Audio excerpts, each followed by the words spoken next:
Once upon a time, in a far-away kingdom, where the rooftops looked like folded crowns and the river sang all the way to the sea, there lived a kind and gentle girl named Cinderella. She lived with her stepmother and two stepsisters in a tall house with too many chores and not enough laughter. "Cinderella, sweep the floors," called one sister. "And scrub the windows," ordered the other. "Polish my shoes, iron my dress, and don't miss a spot this time," added the stepmother, tapping her fan. They called her Cinderella because she slept by the fireplace and woke with cinders on her cheek. She wore hand-me-down rags, but she kept a bright, quiet light inside her. Sometimes, while washing teacups or rescuing crumbs for the mice, she hummed a hopeful tune. "Someday," she whispered, watching the sky through the kitchen window. "Someday I'll dance in a gown that's mine. Someday I'll ride beyond these garden walls. Someday I'll be seen, truly seen." She didn't just wish. She worked, she listened, she learned to fix what was broken, to stitch what was torn, and to be kind, even when kindness wasn't returned. One morning, trumpets glided across the sky. A royal messenger unrolled a scroll in the town square. "By order of His Majesty," he proclaimed, "all maidens are invited to a grand ball at the palace. The prince will choose his bride." "The prince?" gasped one stepsister. "He'll fall for me, obviously." "Not if he sees me first," said the other, practicing a curtsy so low she nearly toppled. The stepmother looked Cinderella up and down. "You may come," she said smoothly, "if you finish every chore and find something suitable to wear. Otherwise, you are staying behind." Cinderella's heart skipped. She polished, dusted, and scrubbed until the house gleamed like morning. Then she tiptoed to a small wooden chest and drew out a faded dress, her mother's. She let the fabric spill over her hands like memory. With a needle and thread, she mended the seams, added a ribbon from an old curtain, and stitched a tiny star at the waist, just for courage. When her stepsisters saw her, their faces scrunched. "That old thing?" one scoffed. "You can't wear that," said the other. "You'll embarrass us." They tugged at her ribbon and swatted at her skirt until the stitches gave way. The dress sagged, and Cinderella's hope sagged with it. The carriage left without her, wheels humming, laughter trailing behind. She ran to the quiet garden and sat beside the pumpkin patch. For a moment, she tried to be brave, but tears fell anyway. "I really tried," she whispered to the leaves. "I did my best." A small, kindly glow lit the air, as if a star had taken a wrong turn and landed in the garden. "My dear child, don't cry," said a warm voice.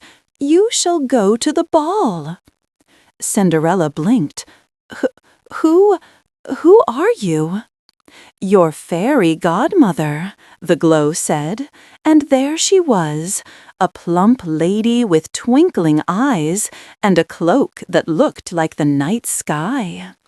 "Now then, hope is the best invitation of all. Let's get to work." With a cheerful flick of her wand, the pumpkin beside Cinderella swelled, shivered, and blossomed into a pearly carriage that smelled faintly of cinnamon. The mice who nibbled crumbs in the kitchen stretched and straightened into fine silver-gray horses with whiskery smiles. A solemn lizard blinked and became a tall footman who seemed pleasantly surprised by his gloves. "And for you," said the fairy godmother, tapping Cinderella's shoulder. Cinders melted into satin.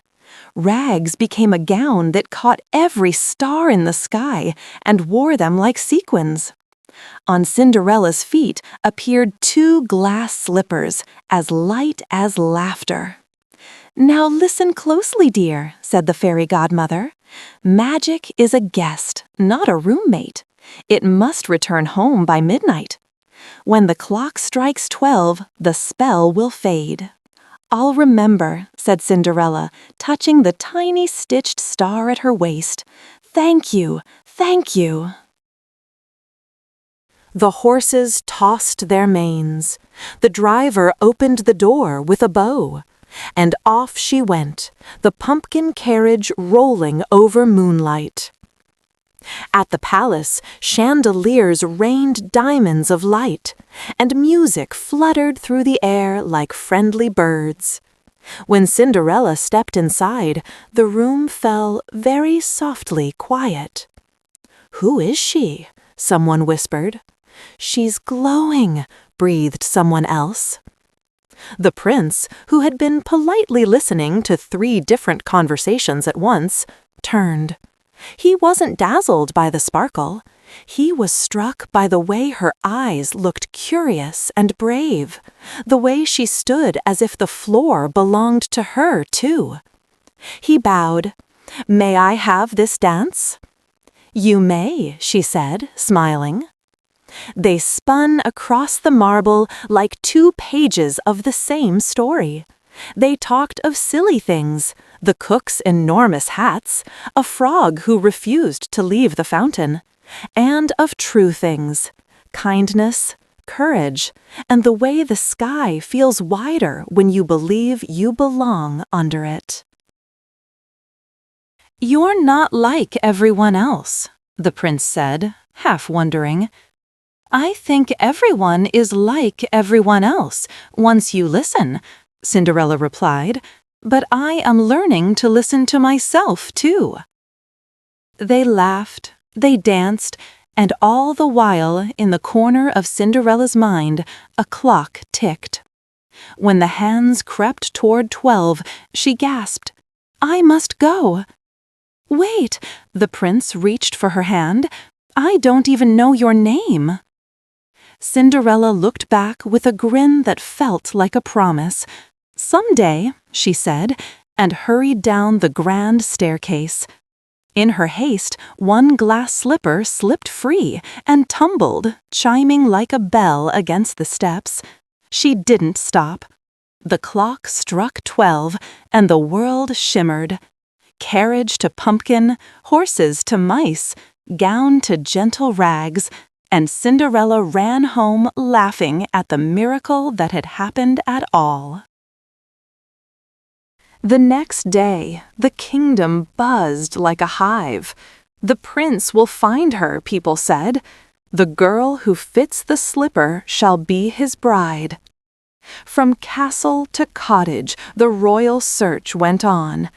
The prince carefully carried the glass slipper, not like treasure, but like a question he hoped to answer. At Cinderella's house, the stepsisters bounced on their toes. "We're ready," they sang. "We're the ones you're looking for." The first tried the slipper. "See? Ow!" Not even close. The second tried. Wiggle, squish, sigh. "It's obviously too small." "Perhaps," said the prince politely, "someone else?" The stepmother waved a hand. "Only servants left, your highness, hardly worth." Cinderella stepped forward, smoothing her apron. Her heart thudded, but she stood tall. "Everyone deserves a chance," she said, and her voice was steady and kind. The footman knelt and offered the slipper. Cinderella slid her foot in, and it fit as if it had been waiting for her all along. The stepsisters' mouths dropped open like empty teacups. "It's you," said the prince softly. "My mystery princess."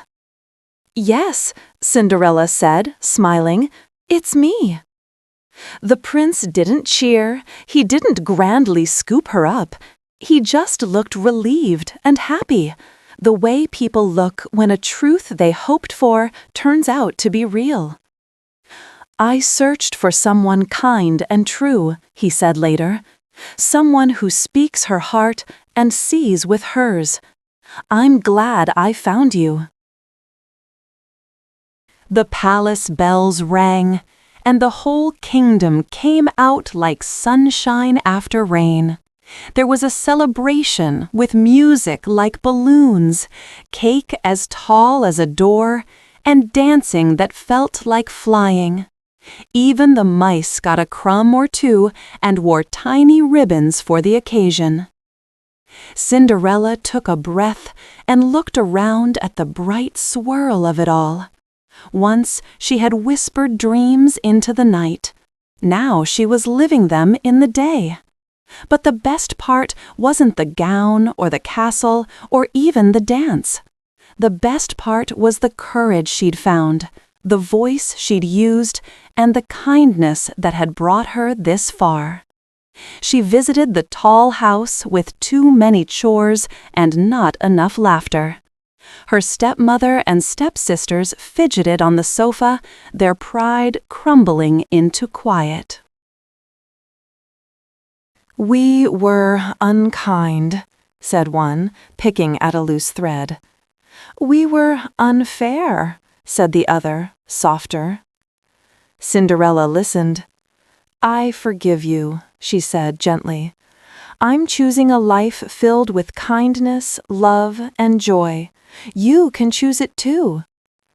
The stepfamily didn't move into the castle, and there was no grand punishment.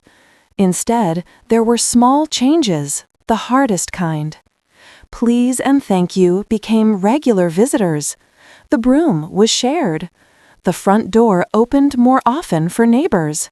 And sometimes, if you walked by at dusk, you could hear laughter practicing in the hallway. As for Cinderella and the prince, they didn't rush into happily ever after like a race. They built it like a garden, day by day, with patience and delight. They read stories in the kitchen, learned each other's favorite jokes, and made sure the back gate of the palace was never locked, so the world beyond the walls stayed part of their lives. On clear nights, Cinderella would stand on the balcony and feel the sky calling, just like it always had. She squeezed the prince's hand and smiled up at the stars. "Someday used to feel far away," she said. "Now it feels like today." "Now we begin," he replied. And they did, hand in hand, with hearts wide open. The girl who once slept by the cinders had found her place in the light. The prince who searched the kingdom had found the one who helped him see it. Together they proved that true magic is not just glass slippers or pumpkin carriages, but kindness, courage, and the steady belief that you belong exactly where your heart is brave. They lived and learned and loved happily ever after.